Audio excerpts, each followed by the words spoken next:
They say in space no one can hear you scream. But that's a lie. I've heard it with my own ears, and what I heard is animalistic, like a demon clawing up from the infinite dark of space. My name is Harry Leland. I'm an astronomer with the National Radio Astronomy Observatory in Greenbank, West Virginia. I earned my doctorate at MIT, class of 2012. These days I wear a lanyard with a badge that could open doors most people don't know exist. And even if they knew, they certainly wouldn't want to look behind them. My workday flows like this. Every morning I check in, eyes cross-checked by the camera, handprint scanned, and password changed by the hour. You don't get to listen to the universe's secrets unless you're willing to keep some of your own. My mentors used to tell me that. But we don't listen to space the way most people think. There's no sound in the vacuum, nothing for air to vibrate against. What we do is sonification, turning radio waves, X-rays, cosmic background into something the human ear can process.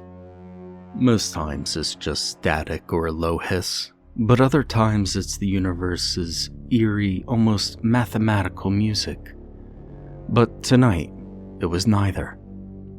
I was supposed to be collecting data on the 31 Atlas comet, a routine sweep for radio emissions. It's nothing special. You see, we do this sort of work all the time, day in and day out. Black holes, asteroids, other planetary systems. It's just what we do. We listened for any anomalies. Stella, my closest friend in the lab and co-worker, had joked that it was a dead horse. Don't expect fireworks. That comet is probably older than 12 million years. And if I were it, I'd be sleeping. She always laughed at her own jokes, but I think it was just part of her self-soothing response to her naturally nervous behavior.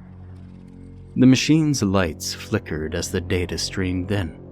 My headphones, battered from years of caffeine-fueled nights, pressed coldly against my ears. I listened, half distracted, thinking about what to cook for dinner, when I heard the sounds. A sound buried in static, like a truck trailer scraping against a concrete loading dock. Then something else slowly gaining volume in the background. Screams. But they were not human, not animal, not anything that belonged to the earth. The noise twisted in the frequencies, high and low. Chorus of agony carried across millions of miles through the nothing. Because I partially believe in transparency, I'll let you listen to a small clip of it.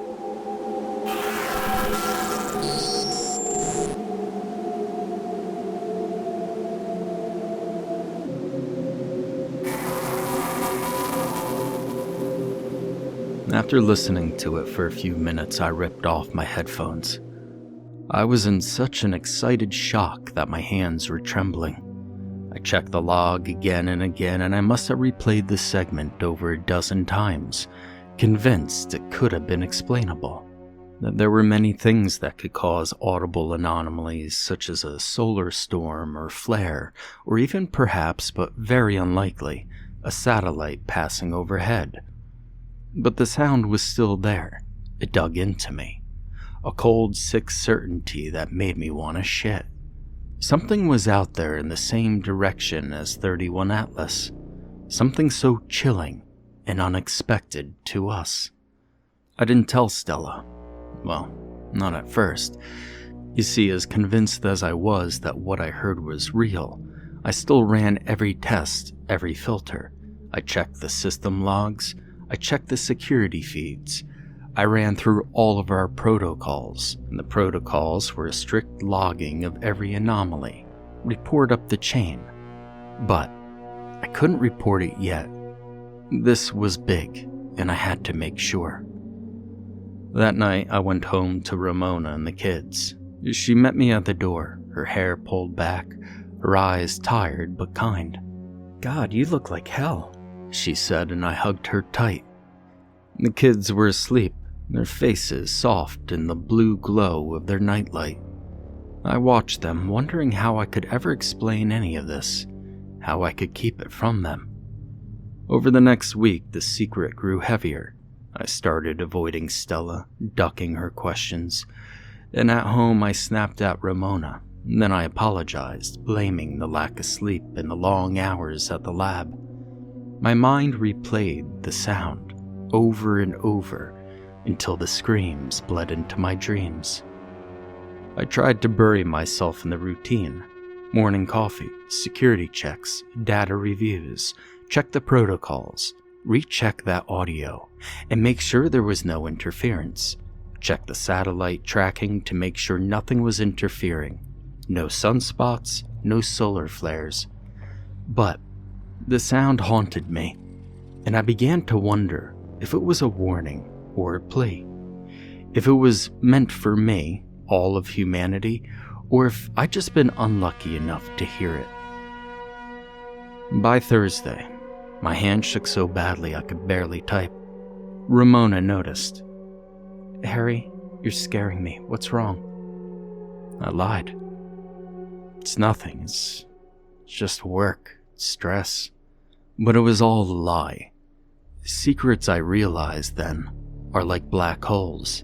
They grow and grow, crushing everything around them. I shouldn't have done this, but I posted a question on a closed forum.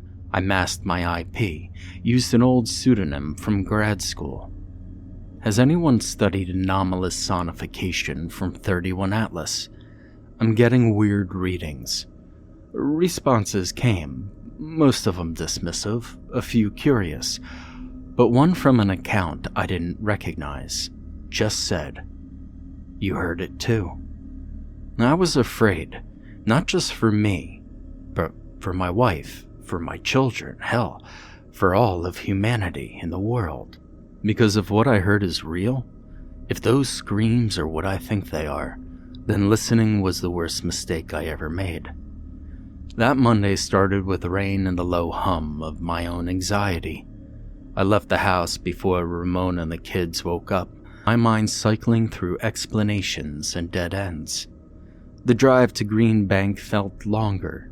The pine trees were pressing close, and the sky was a sullen bruise. Every mile of that drive, the weight of the secret pressed harder against my chest. I found Stella at her desk, already buried in data. I hovered, uncertain, until she looked up at me. "You look like you're about to confess a murder," she said, only half joking, and that little laugh that she does. I pulled up a chair close to her.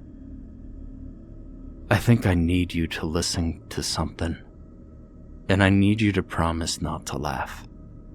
She leaned back and studied my face, then nodded. I handed over my headphones, queued up the clip, and watched her face as the sound played. Her nervous smile faded. She listened, frowning, her back stiffening as the animalistic screams leaked through the static. She turned pale, a complete look of shock upon her face. "What the hell is that?" she whispered, pulling off the headphones. "I don't know, Stella, but it's from 31 Atlas. I've checked everything. I've checked the equipment, I've checked the logs, I've checked the atmospheric data. I talked to a guy from Jadrell Bank, and they heard it too." She leaned in, her voice really low. "You need to report this, Harry." My stomach then twisted. "And say what? That I've got a cosmic scream on the tape? I could lose my clearance, Stella. Maybe my job." She didn't smile. "You know the protocols, Harry. If it's anomalous, it gets reported. You don't want the feds knocking on your door because you sat on a potential security threat." I wanted to argue, but she was right. I couldn't argue. My hand shook as I loaded the file into a secure drive. We spent the rest of the morning dissecting the data, running it through spectrographs and comparing it to every known comet, asteroid, and background anomaly that we've encountered so far.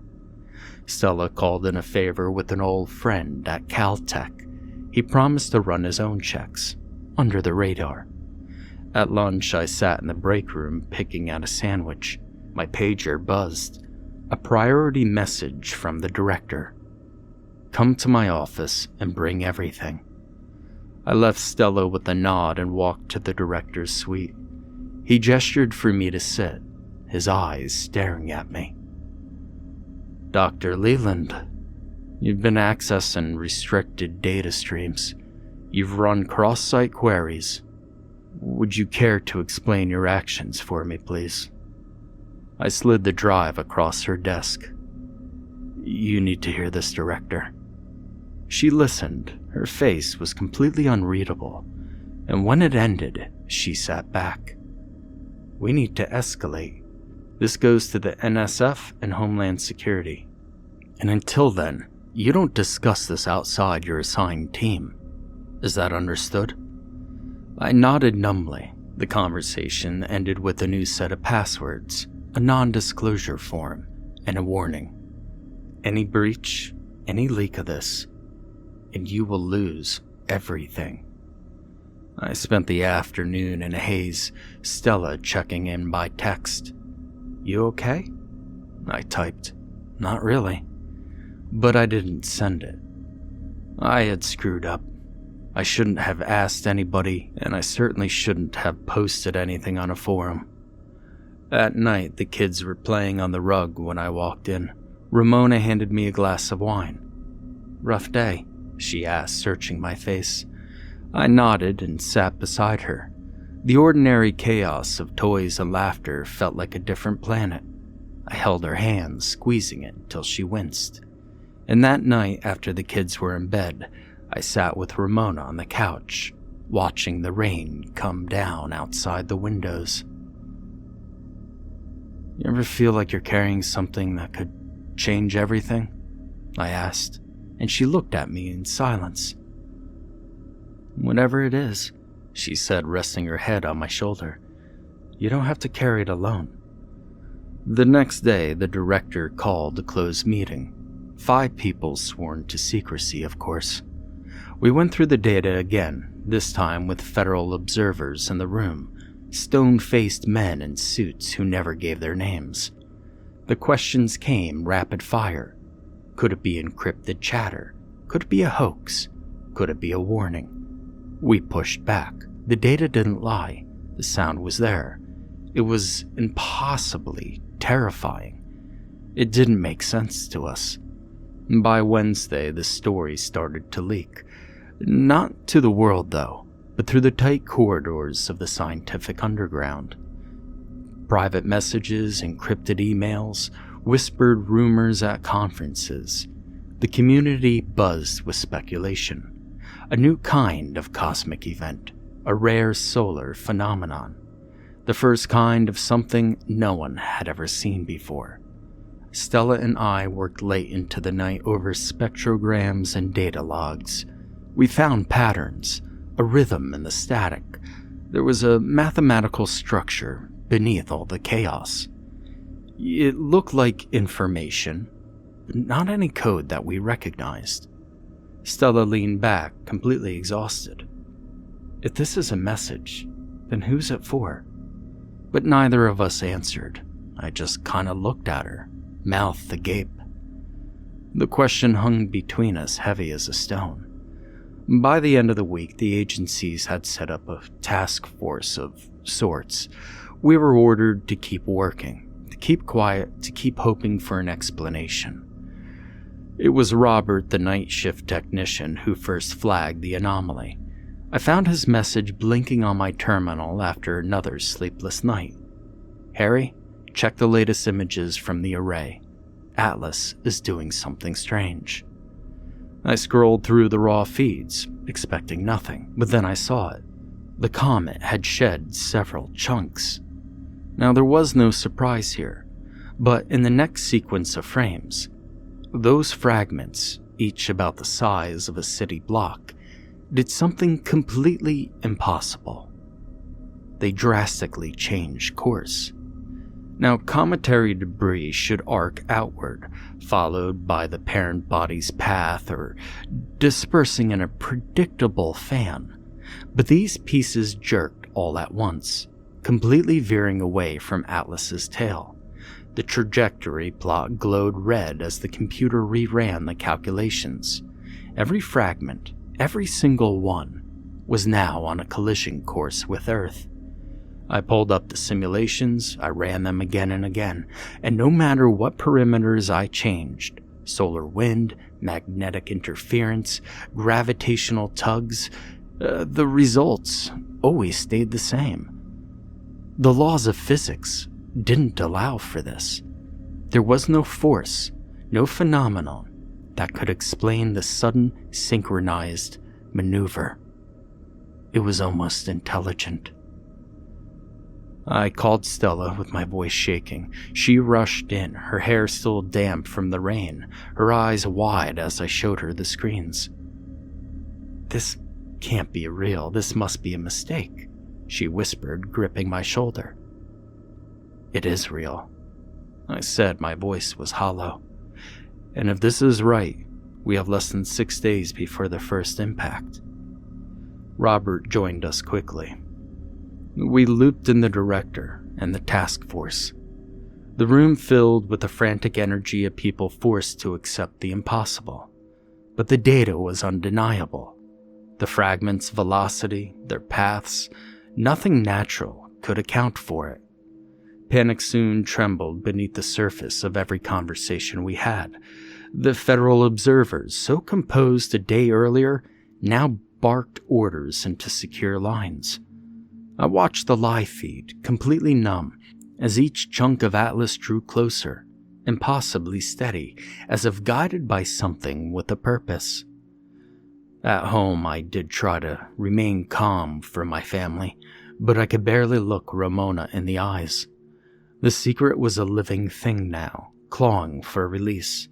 Every laugh from my children, every quiet moment with my wife, put weight on my heart knowing of what was coming. That night I stood in the backyard, staring up into the sky, knowing what no parent, no scientist or human being should ever have to know. This wasn't just an anomaly. This was perhaps a message, written in ice and stone, bearing down on our world with unfathomable intent, and the clock was already ticking. The next morning, Greenbank was a war room. There were federal vehicles everywhere, agents in dark suits prowling the corridors with grim faces and clipped radios. Stella and I were ushered into a conference room as soon as we arrived. The director's voice was brittle. "We need answers. We need them now." I presented the data. Trajectory analysis confirms a course correction, simultaneous across all fragments. "Director, there is no known natural process that explains any of this. The physics, unless it's intelligent, doesn't make sense." A physicist from NASA, jaw clenched. He leaned forward. "So you're suggesting intent?" I stared at the printouts. "I'm saying the math doesn't lie." The room fell completely silent. Then Robert piped up. "The fragments, they're accelerating." All eyes whipped to the screens. The graphs confirmed it. Not only had the debris changed course, it was gaining speed as if propelled by rockets. Impossible, and yet there it was. Within hours, every major observatory on the planet was tracking the Atlas fragments. The international science community went into overdrive, their theories flying about alien technology, black market weapons tests, perhaps a new kind of physics that we'd never figured out before, but nothing really fit. That afternoon, Stella burst into my office. "Harry, the sonification data? The screams? They're slowly changing." She played the new recording.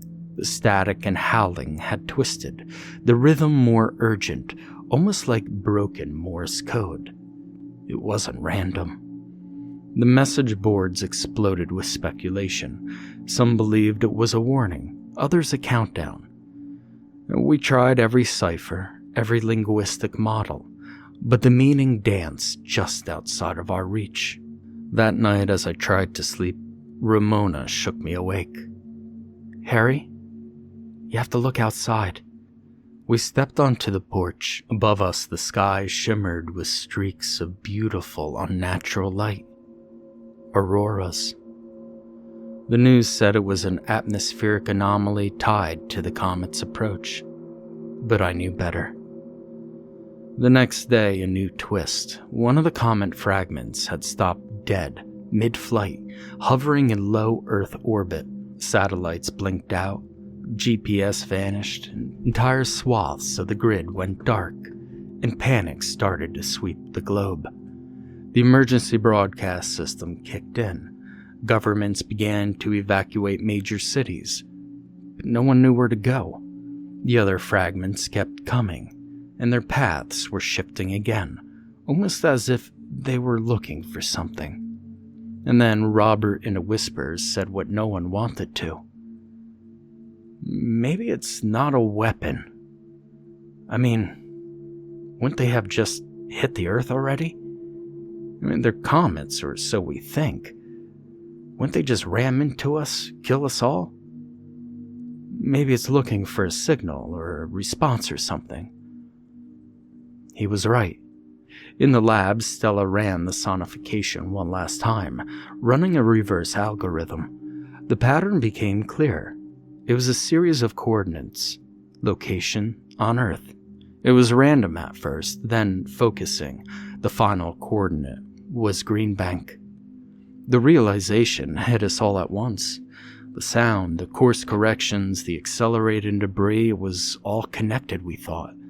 Whatever was guiding the Atlas fragments wanted something from us, and it would not stop until it received an answer.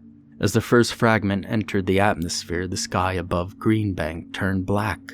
The world held its breath, waiting for the next impossible twist. And the chaos outside Greenbank was biblical.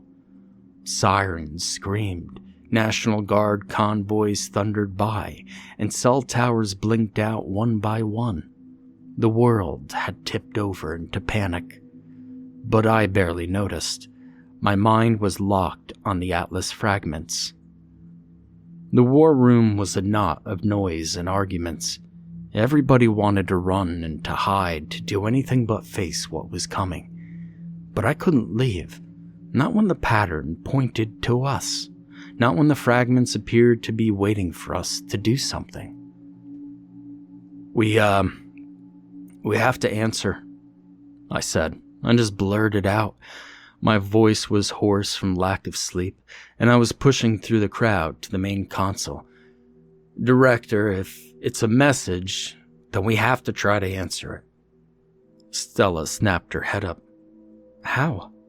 Morse code, digital code, a broadcast?" "Sonification," I said. "We turn our data into sound, the same as we always do. We reply in their language. I mean, what if they're just waiting for a response?" The task force commander bristled. "And then what if you're wrong?" I stared him down, adrenaline burning away the fear. "Then we lose nothing. But if I'm right, maybe we might survive." It was all I had. Stella and I scrambled to assemble a reply, a sonic signature based on the same frequencies the fragments had used. We encoded a simple message. "Hello. We hear you. We mean no harm." It was over and over in every modulation, every rhythm, and every mathematical pattern that we could muster, and we did it quick. We fed it to the array and broadcast it toward the hovering fragment. The world outside wasn't waiting for permission. People were fleeing. Governments were falling. The internet was a firestorm of terror and speculation for the people that still had it. For an hour, absolutely nothing happened. The fragment hung in the sky. And then, impossibly, it answered. A new pattern burst across our screens. The howling was gone, replaced by a low resonant pulse, almost like a heartbeat. The pulse synced perfectly with our reply, and then one by one, the other fragments altered course, slowing and hovering as if waiting further instructions. The war room erupted once again. Landlines rang, radios blared, but all I could focus on was the data. The fragments weren't accelerating anymore. They weren't descending, and we thought perhaps they were actually listening. For the next day, the world held its breath. News anchors sobbed on air, cities stood empty, militaries waited on hair triggers, and at Greenbank we worked in shifts, sending message after message, each more complex, desperate to show intelligence. On the third day, the largest fragment began to descend. All the alarms blared, but it moved with impossible grace, slowing until it hovered just above the array. It released a very small object, a capsule, gleaming and strange, and then it pulled away, rising back into the atmosphere. The capsule landed with a soundless thud, and the world watched on as we, the scientists, approached it in hazmat suits. The hatch hissed open, and inside, there was a device, slowly glowing, a pattern of lights matching the sonification frequencies that we had used to communicate with the fragment. It was a sort of a library. See, it was encrypted data. We thought at first it was a gift or perhaps even a test. The fragments, once harbingers of apocalypse, drifted upwards and merging into a faint impossible constellation. The skies started to clear. The satellites blinked back to life, and the auras at night slowly faded away. Stella stood beside me with tears on her cheeks. "We answered," she whispered. I nodded to her, unable to speak. The world had completely changed. The cosmos had spoken, and by sheer luck and desperation, humanity had prevailed. We had replied. The aftermath was chaos, and it was also wonder. Questions would ripple for generations. What had we survived? What had we learned? What exactly was in the capsule? And what would come next? But for that one moment in time, humanity exhaled. I looked up and I knew that we weren't alone, and we've been heard. The world braced itself for annihilation, but annihilation never came, and instead the impossible happened again. Just as the first fragment breached the upper atmosphere, every radar station and telescope in the hemisphere caught the shift. You see, those chunks of 31 Atlas that was screaming towards Earth with a purpose that defied physics, well, they suddenly veered, hard and sharp, as if yanked by an unseen hand, their new trajectories carved across the sky. They completely, almost blinked out of existence, except that they didn't. They left our atmosphere, and they defied gravity and momentum. But then they headed for the moon. The control room at Greenbank erupted into a storm of voices. Are we seeing this? Is this even possible? How are they moving like that? What sort of technology do they have? But I barely heard any of it.